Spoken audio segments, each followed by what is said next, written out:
Good morning. This week I don't have water dripping out of my hair, which is wonderful because I was looking rough last week. Definitely learned the hard way not to hop right out the shower and into a live. Not a good choice. So, quick recap. Last week I talked about a little bit about anxiety and entitled that talk Minding Your Mind. I didn't go too in depth about that. So if anyone wants me to talk a little bit more about anxiety, managing your thoughts, maybe even managing expectations, do let me know.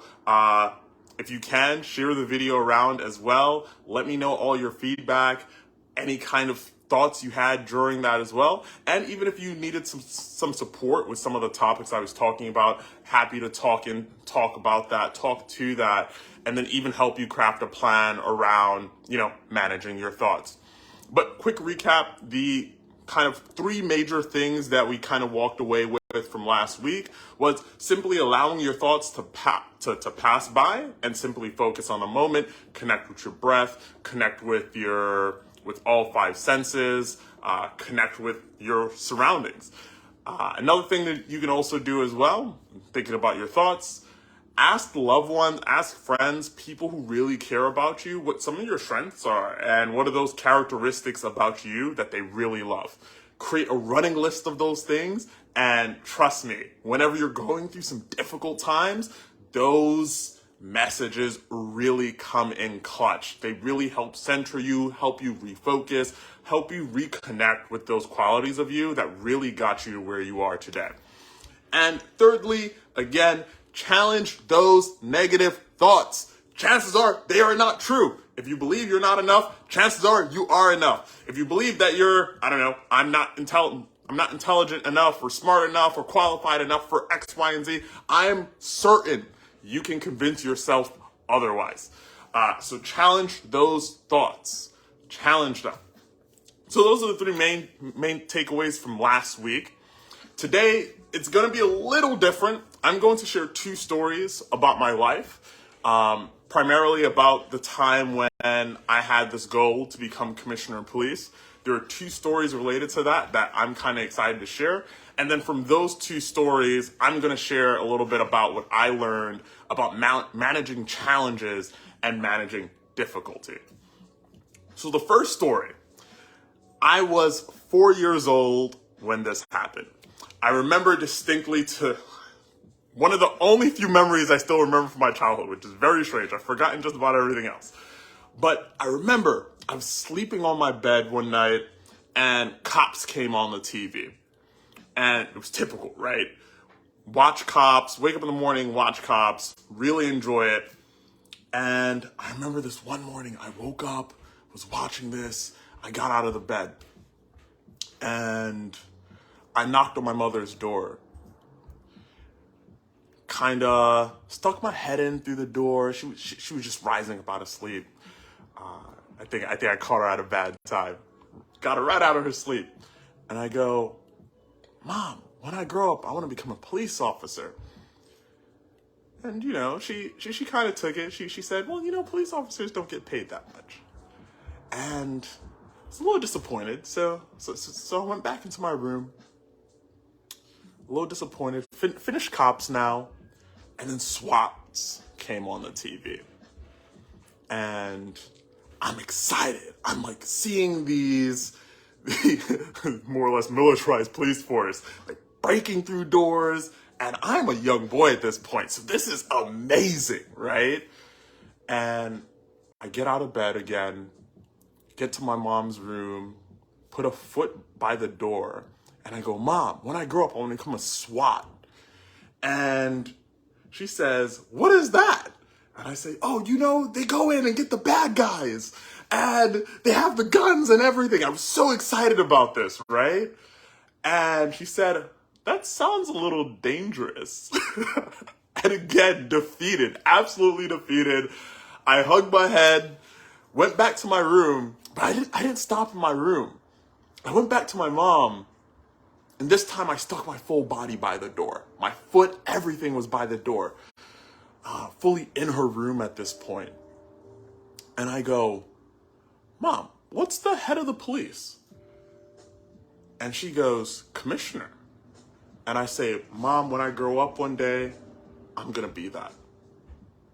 That's the first story, right?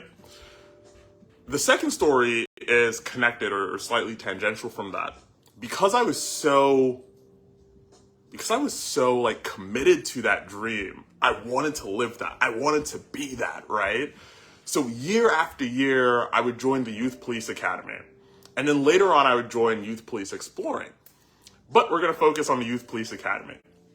One of the first couple years I did the Youth Police Academy, I was super excited about this program. The way how it worked is you gather a bunch of youths, little boys, young girls, and you basically teach them the basics of policing. Or they taught them the basics of policing, teach them basic discipline, cadences, and really try to treat them like police officers. So I did that for a few summers back to back. And to this day, I still remember how difficult it was. There was a post that I shared about this story, and it's still a vivid memory for me. I was about 11 or so years old, and I was in formation. So, you have the different ranks. I was in Company F. And just like typical Company F, we were trash. I think we were also the youngest company, but we were trash. Our cadences, everything was not executed well. It was not executed properly. And these officers knew that, and they came for us through and through. We were suffering. And I remember this one time, this drill sergeant, right in my face. I don't quite remember if I was in the back rank or if I was in the front. If I was in the back rank, he probably wasn't supposed to cut through the ranks anyway. It was probably likely I was in the front. But he's directly in my face now. And he goes, "Are you eyeballing me, Powell?" And I go, "Sir, no, sir." And I was so focused because the way, when you're in formation, you're supposed to have this 1,000-yard stare. Unbroken focused. I don't think I've ever been more focused in my life. Like, I was so focused, I could burn a hole through the back of someone's head. And he came literally right into my view and asked me if I was eyeballing him, which was kind of ridiculous. But that was what most of that experience was like. When we weren't in the classroom learning about policing and learning about our rights, we were outside on Fordham lot, on a parking lot of Fordham University, doing all kinds of drills, physical fitness, running around, doing push-ups, all of that motion. And I remember all the kids who participated in this, right? They hated it. They hated the drilling. They hated the push-ups. They hated the running. But for some reason, I was just in my mind, I said, this is what it's like to be a police officer. I want to be here. This is exciting. This is exhilarating. This is fantastic. And I loved it. I loved every single second of it. And despite the difficulty, despite that, I'm literally under the sun in this parking lot by Fordham or whatever, I was enjoying this. So I share those two stories to say, first, having a why is extraordinarily important for any goal. If you're unable to connect with your why, any kind of difficulty you face, at the first sight of difficulty, you're going to stop. You're going to drop. You're going to complain the entire time. But if you have this really strong why and you're really connected to it, it allows you to enjoy what others think is suffering. So suffering for others suddenly becomes joy for you, right? And the other point in sharing that story too, even beyond having a why, challenges in general, we're all gonna have some challenge, right? But every new challenge, not only does it present some kind of opportunity, it also gives you the opportunity to look back at what worked, right? So they always say success leaves clues. And a lot of times I found myself doing this, so let me know if you relate. Sometimes whenever I face a new challenge, sometimes I might freeze, right? We're all human. These things happen. But one activity I like to do whenever I do have some kind of freeze is to look back. Is there something else in my story that is similar to this? Or is there just something in my past that I have learned that is applicable to this, even if it isn't necessarily a one-to-one sort of relationship with it? So look back at the past and figure out what were the qualities that allowed you to achieve an outcome or achieve success.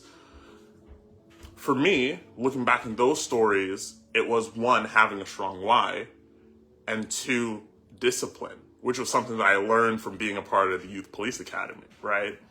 So whenever I approach challenges today, the first thing I try to figure out is, how do I create a strong why around being here? Because if I don't have a strong why, I know it's not going to last, right? Wrapping this up now, thank you so much for spending this little bit of time with me. If you're going through tough times, maybe your career choices didn't work out, maybe there was some kind of transaction or some deal that wasn't all cracked up to be, I just challenge you to reflect on what went well in the past, what's going well today, and then just think through what tools or clues were left for you that you can benefit from in this moment today. If you're having difficulties doing that or going through those motions, more than happy to talk with you, more than happy to help you brainstorm some of these things. And if there's anything that I said today that you really enjoyed and really like, feel free to message me directly. Feel free to DM me or even drop something in the comments. Feel free to also share this post. Actually, do share this post. I'm going to post it on YouTube. I'm also going to post it throughout all my social platforms as well. And again, if this is something you need help with or you feel like you need help with, hit me up and let me know. All right, y'all, have a wonderful morning, and thank you for watching. And Anya, I see you. Thank you so much for the support. Appreciate that you like this video. This is going to be an ongoing series, either every Friday or Saturday morning. So hopefully you can come out again next week. I will post next week's own a little bit more ahead of time to give everyone notice that it's happening. All right, y'all, have a wonderful day.